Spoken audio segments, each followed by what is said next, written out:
So here goes Tribes of Midgard. Interesting little game. Freebie game this week for or this month for PlayStation Plus. And I'm playing it a little bit, building up my character a little bit, trying to get some new classes opened up.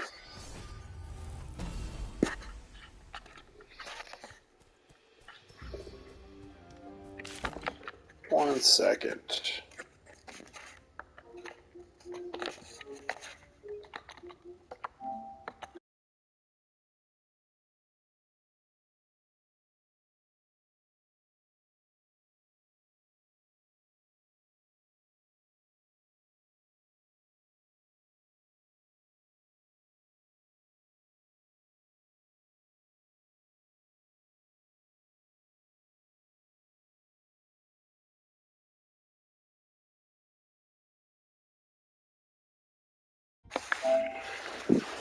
Alright, sorry about that. Had to take care of some stuff. But essentially it's a resource gathering game where you basically start naked.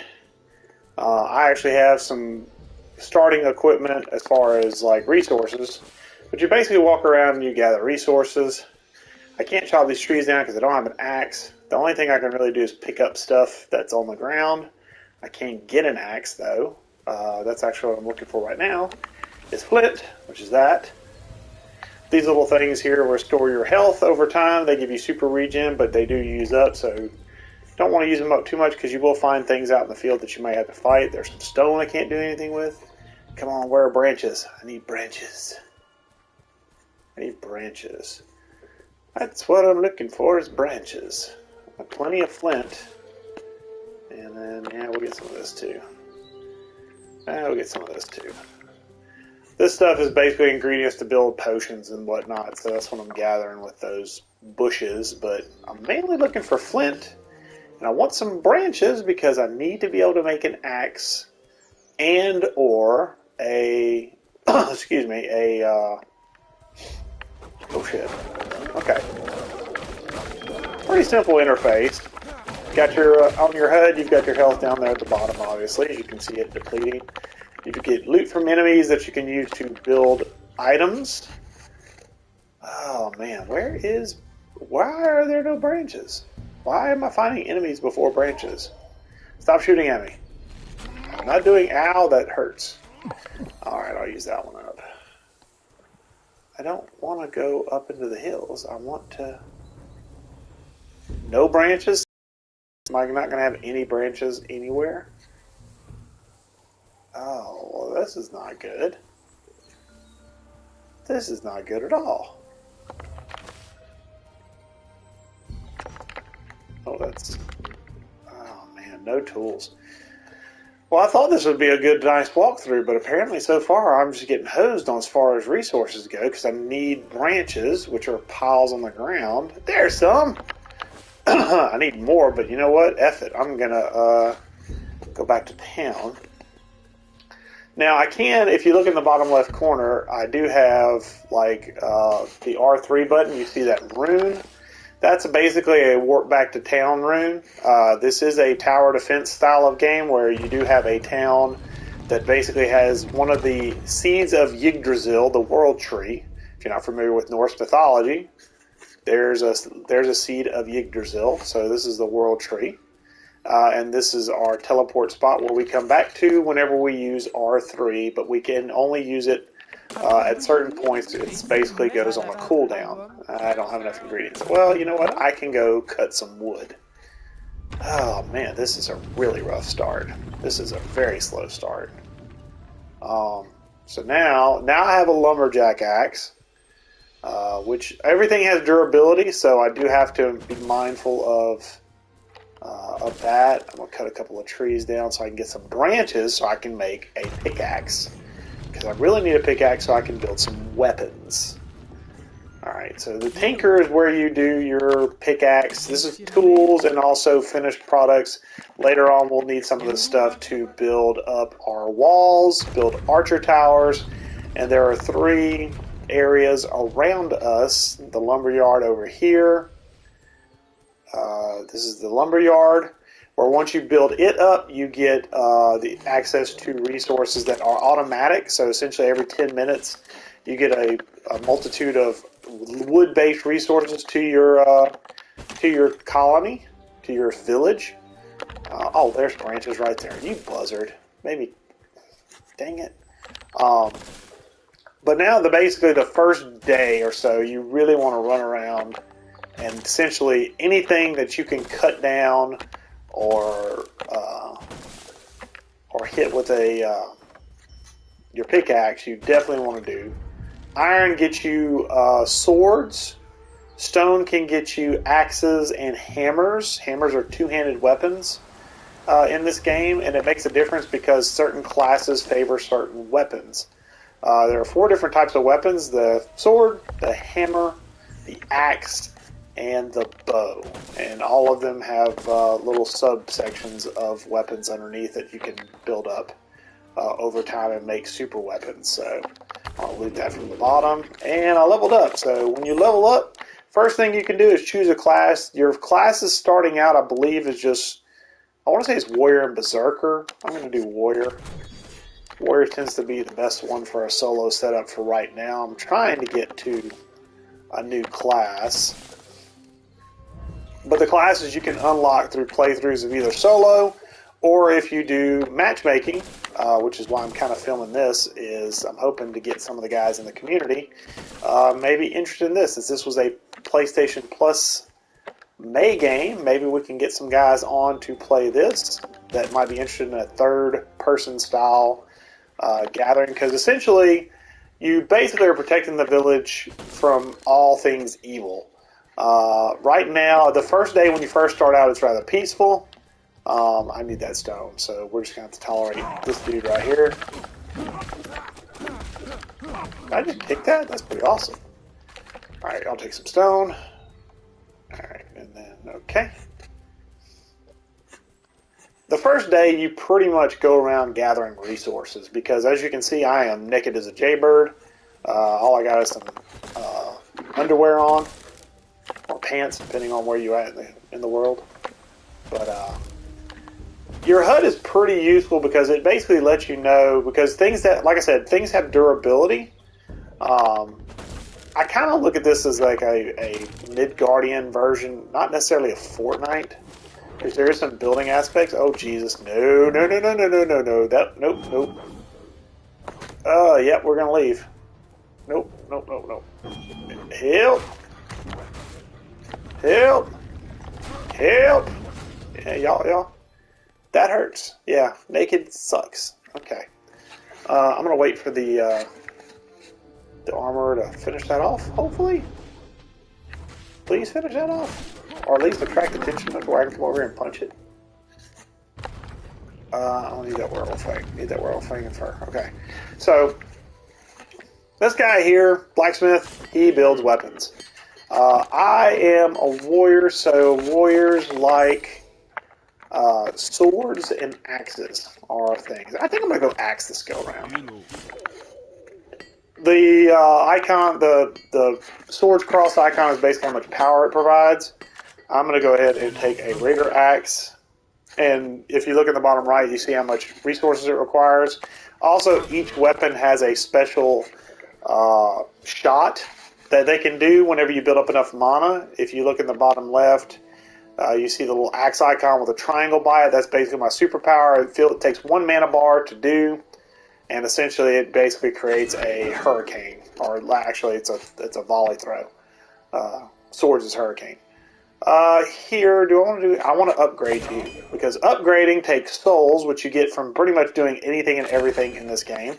And I want to upgrade because I have the ability to do stone, pickaxe, and lumber axe. And this allows me to get more souls per cut and more resources per cut. So that's really useful. Now, the first night, excuse me, first night you don't have to do a whole lot. I don't have any leather, but I do have wood, so I'm going to make a shield. I don't really want to fight hell things tonight, but I will. I really don't have a good weapon for this, but I'll just dash it up. Okay, I'm going to close the gate back. Y'all stay inside.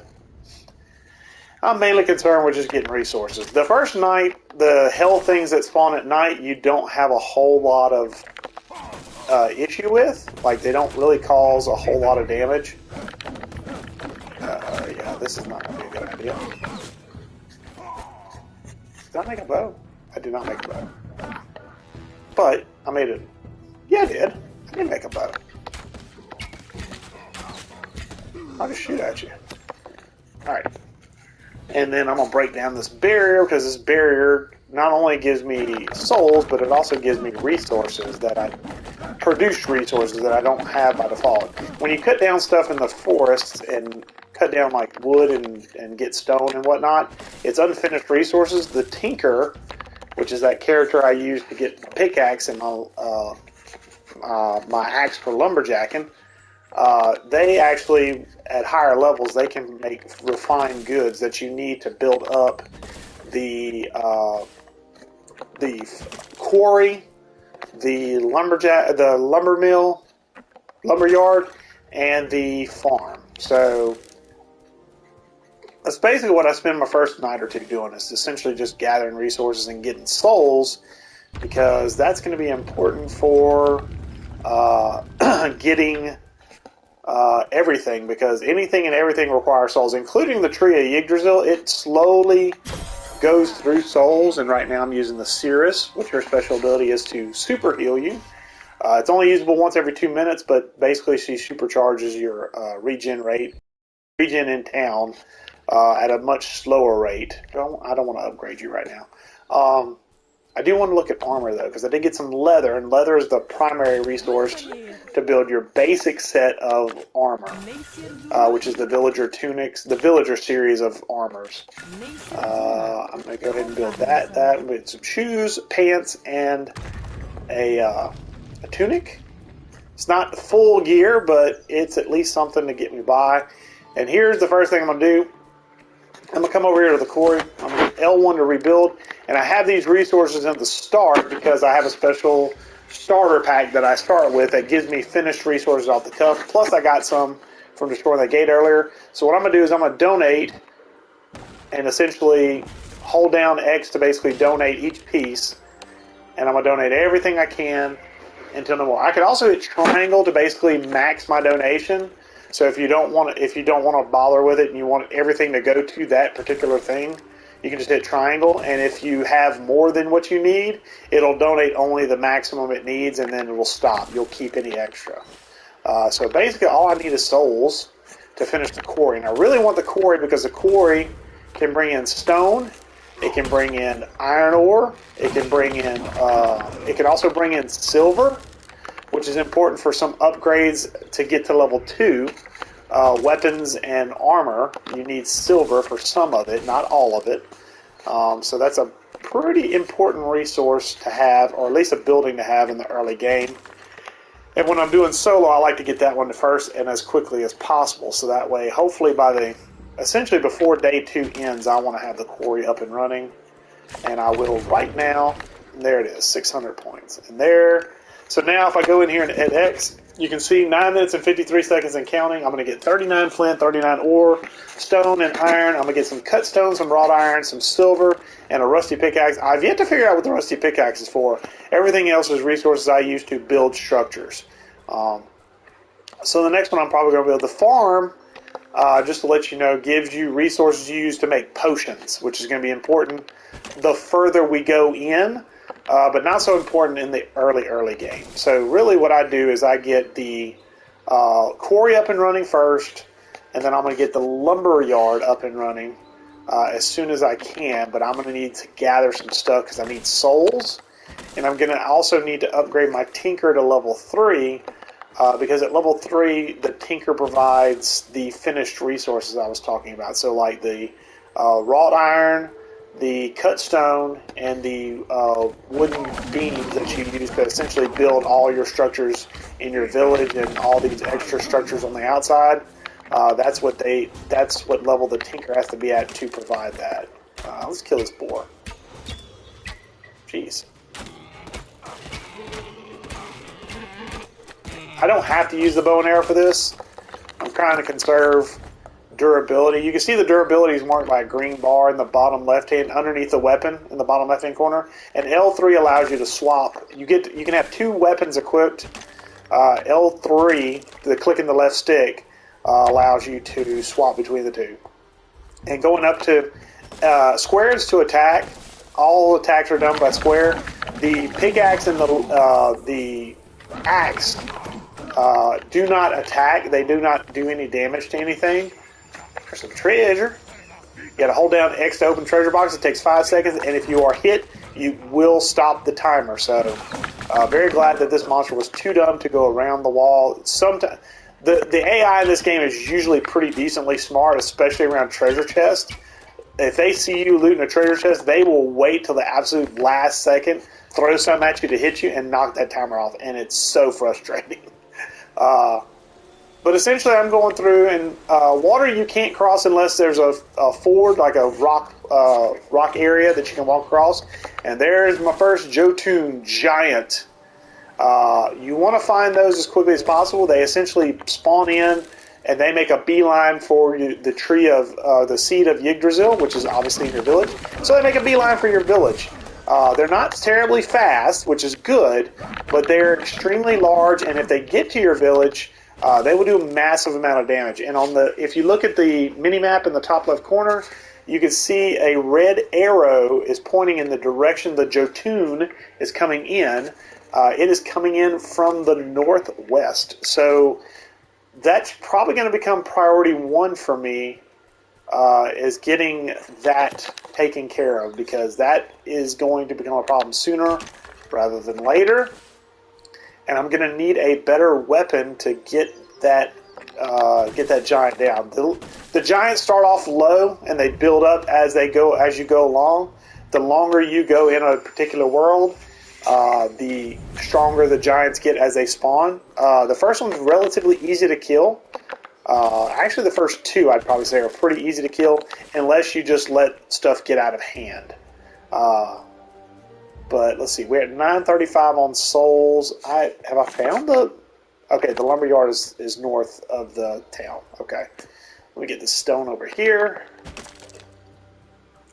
And this is essentially what you do. You basically build weapons, mine resources, fight stuff. Everything drops souls and loot that you can either drop off in a war chest in the village, which is accessible by anyone in the village. So if you're playing, I want to say it is. I've not played multiplayer yet, but I'm pretty sure that the shared box here in town is shared loot. So that means that if I put something in here, anybody has access to it. So I'm going to place all that. I'm going to place my arrows, because you do get more powerful arrows, but you do have an infinite amount of just standard non-super damaging arrows. You can fire your bow as long as you have durability for it. Just be aware that the damage of the arrows is not that great compared to special arrows. I'm going to upgrade. Oh, and also repairing your equipment does take souls. So I built an axe. I want Raider Axe 2. It takes the Raider Axe 1, which I have, and Wolf Teeth, which I got from fighting the wolves barehanded at the start. So I'm going to craft that. And I'm going to up the villager bow with the remaining teeth and the bow I already have. So now I have level 2 weapons. And I'm going to come over here to the armorer, who is still level 1. But I'm going to get a hat. I'm going to get some wraps. And that's going to do it for that. I'm going to go real quick over here just to show you. You can see a 1 and a 2 by these boxes. This is what's in spot 1. This is what's in spot 2. So essentially, I can, if I want to take the bow off and put this weapon on, which is lower damage. Damage is that number in the top left. You can essentially just click on it. This is repair right now. You look in the bottom right, it shows the number of souls needed to repair stuff. Like, for example, it takes 1 soul to repair this shield to full. I'll go ahead and do that. It takes 1 to repair this the tunic, 1 to repair the pants, and 1 to repair the feet. And I've repaired these already. So we're good there, and I think I'm going to go ahead and up the Tinker to level 3 with souls. So basically, come in here, I'm going to hit triangle to donate max, and boom, level 3. And at level 3, just to show you, You see these silver lumber axes and silver pickaxes. These need silver, which I was talking about earlier. This is going to be delivered by my quarry hopefully very soon, and I can actually upgrade what I've got coming in as far as my stone. I can upgrade to silver, which gives me even more resources and more souls per cut. As you can see, I can build constructions, I can build ramps, I can build fences, barriers, walls, all this stuff. The heart represents the number of health each item has before it gets destroyed. So if you want to put extra barricades between the monsters that spawn outside the city and your front walls, you can. You can build arrows, so that's handy as well.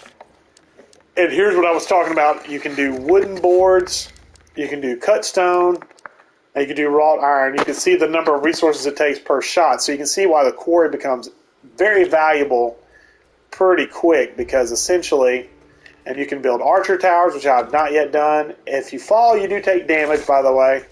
I need to level up, so I'm going to level up my warrior. I'm going to take the 4th mana bar. Instead of 3 mana bars, it gets 4. I'm also going to come over here to Axe Mastery, increase damage with axes plus 10%. So that's going to be pretty handy. Now, I need to go hunting this tune. I don't know what direction it's coming from, though. I mean, I know generally what direction it's coming from. But I'm going to have to scout to see where it is. I usually like to build some archer towers by about this point, but I don't have the resources yet. I also don't have the lumber mill up yet, so this is going to be... This is a really rough run for me.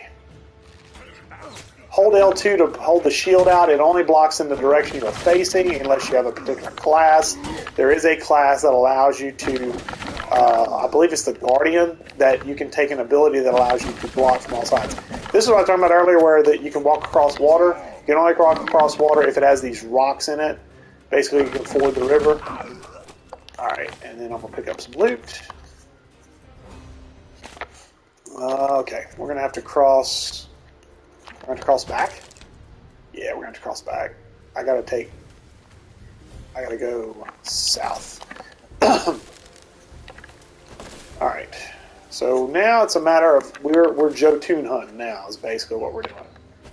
I'm going to have to roll off this mountain, though, and it's going to suck, because it's going to hurt. Okay. Alright, so, do I want to take this camp on? Yeah, I kind of do.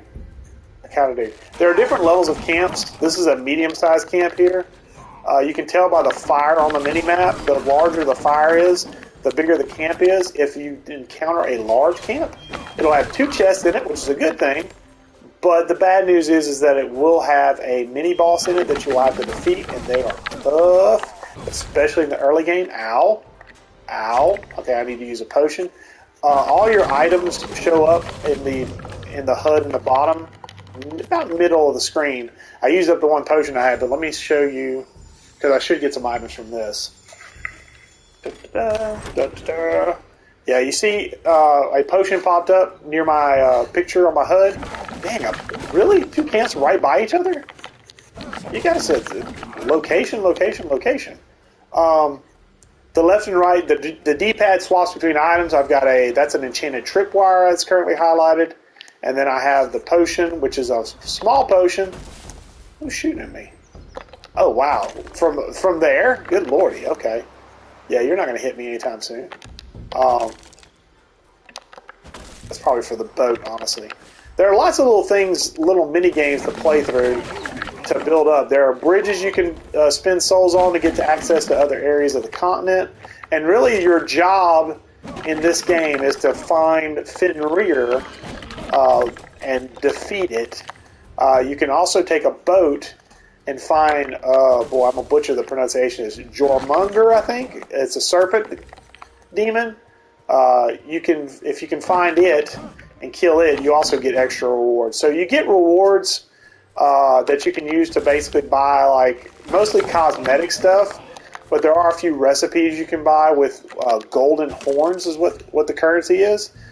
They also give an in-game currency, which I don't care about because you can buy it, but all the currency buys is cosmetic stuff. It's very little concern to me.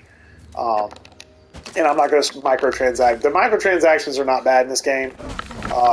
You can't buy golden horns, so you have to earn them through in-game conquests. So that's a good thing. And, dang, where's this giant at? I'm trying to follow the trail, but I keep... Oh, there it is. I found it. It's a dark one. You know how I can tell? See that smoke that's coming from the horizon? Here we go. Oh, I hate dark giants, too. Oh, this is going to suck. Okay, so there are 4 different kinds of giants. This is the dark one. The dark one has 2 different attacks, or 3 different attacks. Every one of them has 3 different attacks. This one is the most bearsome of the bunch because she summons stuff. And it sucks, and especially whenever I have other little Nimrods that are just messing with me. I need to get to this.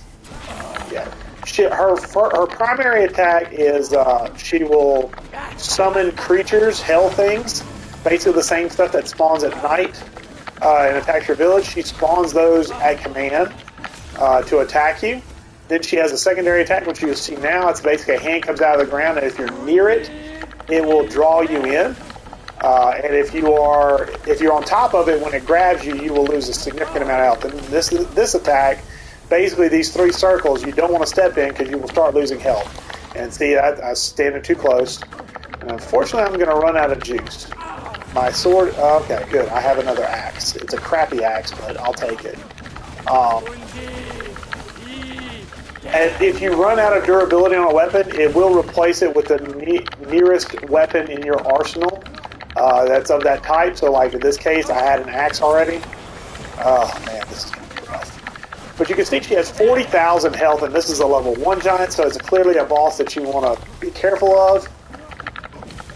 Oh Jesus, yeah, I'm going to have to spawn back. I'm going to have to go back. So I'm going to click R3, I'm going to click the right stick in, I'm going to teleport back to home base, and I'm going to get some healing feeling. Probably purchase some... I'm hoping purchase some, purchase some potions so I can use those. The first giant, like I said, is usually not a lot of trouble. The dark ones are always a pain in the booty, though. They're really tough to face. I will use that, keep that as a primary. There we go. Okay. So, alright. I need to get healing feeling. And then, alright, while that's healing feeling... And there is no pause, like even this is not considered a pause. This is simply just accessing the menu. The only way to pause in solo mode is while you have this menu open, hit square, and that pauses the game in solo mode. I'm pretty sure in multiplayer mode there is no pause. So you have to be alert as to when you access the menu because it could be quite dangerous for you to do so. Unfortunately, I don't have a teleport near the Jotun, so I'm going to have to go back out. I'm going to have to leave my village to its own devices. Okay, that means that the Jotun is about halfway to my village. That's basically the notification that if you have not started beating the Jotun, you need to get rolling quickly, because if the Jotun gets to your village, it will bulldoze through your defenses really, really quickly. And if it gets to your tree, it will drain it supremely quickly. Basically, if your tree runs out of juice, the juice is in the top right-hand corner. If you see that blue bar, that is the amount of Yggdrasil tree I have left. If that ever gets to 0, the game is over, and I get significantly less rewards than if I exit through the Bifrost, which is why I want to kill this giant, to kind of show you the Bifrost. Because I'm trying to unlock a class, and the class requires me to leave and go through the Bifrost 10 times. I don't know what number I'm on, but killing this giant's going to help me get there. So, okay, so she's going to use her powers. Alright, so we're going to do this. Oh, hell things. Yeah, hell things are going to be really fun. So here we go. I'm taking damage the whole way through. Roll away from that. Oh, thanks. Appreciate it. I'll take that pelt. I'll take that red meat, too. Oh, come on now. Look. I might drop this tripwire on her. Oh, roll away. Roll away. Roll away. And to use items, you just hit up on the directional keypad. Or directional pad keypad. Listen to me. Okay. That kind of sucks. The health potion I currently have is the smallest one. It regenerates 1,000 health. You start with 3,000, and each level you gain. There we go, killed it! Yay! You get a lot of loot from it whenever it dies, which is a good thing. You get a lot of souls. I have yet to kick the lumberyard on. I am so badly behind. But killing the first giant of the saga does open the Bifrost, and the Bifrost is essentially the if you watch any of the Marvel stuff, you know what the Bifrost is. But if you haven't, it's basically the bridge between worlds, between Midgard and Asgard. So essentially, I now have access to go back to essentially Viking heaven, and if I choose to, I get any rewards, any experience I gain, anything I did in this particular setting gets saved. And it carries it. It basically allows me to collect experience that I can use to build up my character outside of this game and get more classes, get more resources, things of that nature. I am going to now. If you look, well, I probably can't see it right now, but oh geez, not that many, just a bunch. As many as I can make of that. Nope. As many as I can make of wrought iron. Please be enough. I don't think it is. And no, yeah, this is definitely not going to be a run I stay here long. If you look at the timer in the top, that's actually a time. Basically, that's the day-night cycle. The light blue with the sun, the yellow is essentially daylight, which is what it currently is. The red is basically what time it currently is. And essentially that reddish hue is dusk, and then the black is night. And if you look at the red around it, that's bad. That means a blood moon, is coming. Blood moon means that hell things that spawn around your village are going to be significantly more powerful, including getting mini bosses, and they come at you in heavier waves, which means that you have to be ready to take on just about anything. And it is dangerous. And at this point, with as slow a start as I have, I don't think I'm going to make it past the Blood Moon. It's that rough of a scenario.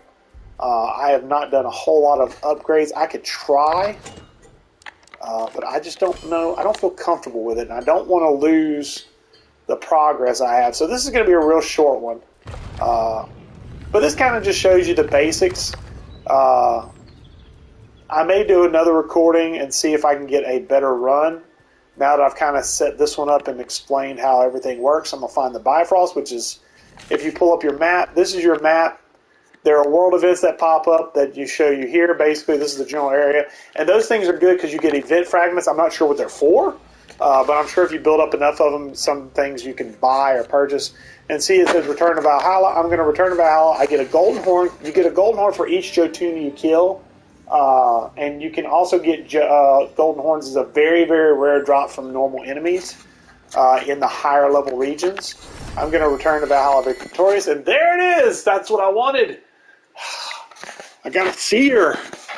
Finally! A new class! And this is where it lets you know what you've done. You can see what I've got so far. 1 golden horn, 1 Jotner slain, record of 4. Record of 68,377 XP. This was a very small run. Day survived 3, I've survived 14, and man, day 13, 14, and 15 are very, very rough. If I ever do a playthrough where you get to see those, it's going to be, woof, it's going to be hard. But you can see at the top, anywhere where there's a exclamation point means that something new has been unlocked. So I'm going to go to challenges, under class challenges, and essentially I'll show you. I'll claim this. I can now be a seer, which I think is the healer class in this game. Guardian, defeat 3 Jotner in a world. So in one single load up, you defeat 3 Jotner, which is the giants. If you defeat 3 of them, you unlock the Guardian class. If you use the Bifrost to exit 10 worlds, you get the Seer class. I just exited my 10th world. Hunter, activate 15 shrines in a single world. That is crazy difficult to do, at least at the start. Berserker, defeat 20 enemies in 10 seconds in a world. That's actually a lot easier than you might think, especially whenever you hit a Blood Moon. You get a Blood Moon and some good weaponry, you can go through 20 enemies really quickly. That class is really easy to unlock. I unlocked that on my second or third run. Sentinel's real tough. You pretty much would need to get the Guardian, and the Guardians, one of the Guardians' abilities on their skill tree is going through and being able to block from any angle. I think you're going to have that to get Sentinel, because that's a lot to do. Block 25 attacks in 10 seconds. And then the Warden, it is, I will say it right now, it is impossible to do in solo. Survive beyond day 15 in the world. That is, I almost would guarantee that's impossible to do solo unless you are just lucky and decked out to the nines. But that kind of covers the basics of Tribes of Midgard. I may do some more explanation stuff. Actually, right now I'll do some. Right here where it says accessories, you've got starter kits, and you earn these as you gain levels outside of the game. If you look where it says my name, Winnibus, I got 25. I'm level 25. These are the things you unlock along with other stuff throughout the game here. And this is the starter kit I start with. Basically, it starts me out with 10 cut stone, 10 wooden boards, and 10 wrought iron. You start with nothing there, so it makes it significantly more difficult to get those buildings up and running. So that is one of my bread and butter ones to start with. But I do have other ones. A good one to start with if you want to kind of just get out in the world, especially if I'm pretty sure if you're playing multiplayer, this would be a good one to have, is essentially start with all the villager gear and a weapon. So essentially you basically walk in the world and you just start cutting stuff up. Or if you're more of a gatherer type, you start with the axes already in place and a lucky loot room, which means you get extra loot or a chance to get a second piece of loot from a creature that drops. I think it's a 25% chance that any loot they drop a second of it. One of my favorites is this one, the Twin Knuckle Starter Kit. The Nothing to Wield rune basically means that you don't need axes. You can actually farm with your fists, which is kind of funny at first. It loses its appeal real quick, but it also adds bonus damage to you unarmed. So there is that. So if you want to go around and just punch crap in the face, you're more than welcome to do it. And the nice thing is your hands don't have durability, so you can punch all day long. This one is basically when you harvest stuff, things will heal you and things will blow up when you harvest. So it can provide some defensive measures in case you're encountering enemies near trees and stuff. You can loot the tree and it explodes and it'll hit them and cause damage. And then this one just starts with a bow and arrow kit. So if you want to be a ranger, this is a good one to start with as well. But I'm going to go back. I did not change anything. So I'm going to do that, and I'm going to shut this one down. Hopefully, if you watch this, this is kind of an intro. I think I'm going to start a channel for this particular game in the chat because, well, I mean, we have the time. We all have the game access if we choose to lock it in for May. So you'd have access to it as long as you're a PlayStation Plus member, which we all will be because we're playing Madden.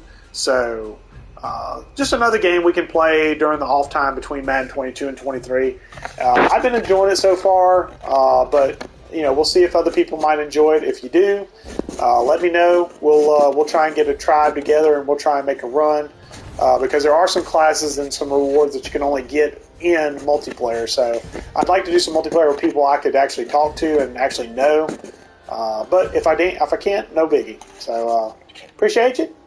We'll check you out next time.